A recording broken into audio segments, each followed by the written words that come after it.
Debout pour le travail et pour l'éthique avant qu'il ne soit trop tard. Debout en nous rappelant devant chaque choix, chaque action, la pensée d'Emmanuel Kant. Demandons-nous chaque fois que nous sommes tentés d'avoir un comportement non éthique, ce que serait la vie si chacun faisait comme nous. Demandons-nous ce que serait une société de délateurs, de profiteurs, de voleurs, de corrupteurs et de corrompus, d'indisciplinés, d'insouciants, d'égoïstes, de fraudeurs.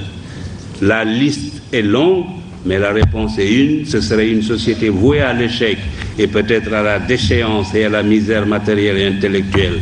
Alors, évitons, plutôt que d'avoir de grands politiciens, cherchons à avoir de grands médecins, de grands ingénieurs, de grands professeurs, de grands spécialistes de l'économie et des finances, et même des savants. Les pays les plus puissants du monde ne sont pas ceux où la politique est reine. C'est plutôt le contraire. Les Marocains ne sont pas les seuls à se soucier de l'éducation, du travail et de l'éthique. L'Asie du Sud-Est, les organisations internationales et même les pays développés ont décidé de s'engager sur la voie de l'éthique. Des comités et des commissions commencent à se dresser un peu partout comme des sentinelles de la vigilance morale sur les routes de la recherche scientifique et technologique, de la gouvernance, de l'entreprise, du négoce, du sport et de toutes les activités humaines. Leur mission consiste à informer, éduquer, prévenir, enquêter, proposer des remèdes ou des sanctions aux organes compétents. L'éthique est désormais enseignée dans plusieurs universités, écoles et instituts.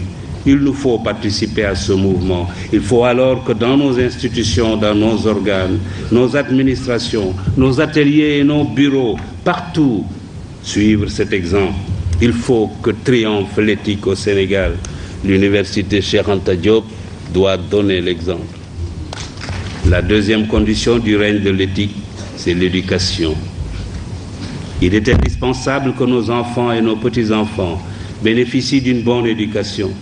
Tous mes amis des pays émergents me le disent, la clé de leur réussite, c'est l'éducation.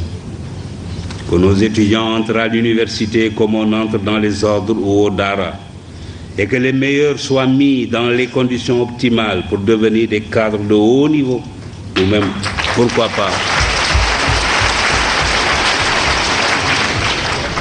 pourquoi pas, comme je le disais tout à l'heure, des savants. Bien sûr, cela nécessite la réhabilitation de la fonction technique au détriment de la fonction politique.